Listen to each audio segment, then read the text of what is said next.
Last Monday, the United Nations issued a report. It was the Intergovernmental Science Policy Platform on Biodiversity and Ecosystem Services report that indicated that potentially more than 1 million species are threatened with extinction. They summarized that 40% of all amphibians, 33% of reef-forming corals, a third of all marine animals are threatened by climate change. But as dire as that is, Dr. Marvel, you used the words, "we are not doomed."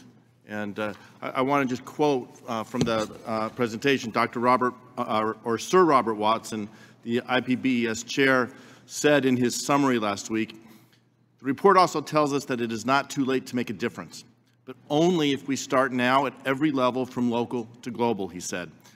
Through transformative change, nature can still be conserved, restored, and used sustainably. This is also a key to meeting most other global goals, but transformative change, we mean a fundamental, system-wide reorganization across technological, economic, and social factors, including paradigms, goals, and values.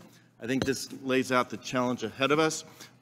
With permission, I'd like to include a summary for policymakers of the advanced version. So ordered. Thank you very much. And my colleague from Michigan mentioned the effects of climate change on the Great Lakes. I represent a district in Illinois, the largest part of Illinois that's on the Great Lakes. Great Lakes is touched by five lakes. It's 8 states, 2 nations. 34 million people live within the Great Lakes basin. It makes it one of the largest regional economies in the entire world. But it is profoundly affected by climate change, affected by climate change. Air temperature, runoff exacerbated by heavy rains and flooding. The lake ecology, the water quality is affected by climate change, the shipping and commerce. Again, with permission, I'd like to submit an assessment of the impacts of climate change from the Environmental Law and Policy Center. Thank you. So ordered. Thank you. And with that, I'd like to turn to Mr. Wright. In your testimony, you've touched on and focused primarily on the impact on private property, commercial property, the need to build resiliency. But I'd like to get your thoughts on public property, infrastructure. In my district, we have a harbor along Lake Michigan.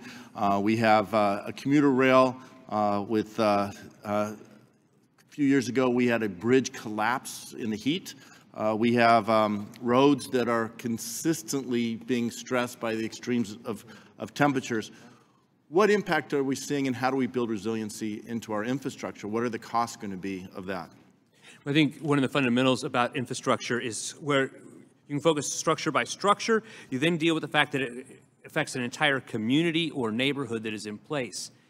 I think that the best news is most of the time infrastructure is built at a point by which it has a useful life of at least 50 years. And I do think the right decisions are being made related to what those look like going forward. The problem is we've got antiquated infrastructure in place today well beyond its useful life. That comes with an incredible price tag related to what does it mean to put it back. We have the right approaches in terms of what it looks like to build it. Question is going to turn into a financing of that going forward. Just to emphasize that, our regional commuter rail has 840 bridges, life expectancy 75 to 100 years. 400 of those bridges are more than 100 years old. 100 years old. That's a perfect example.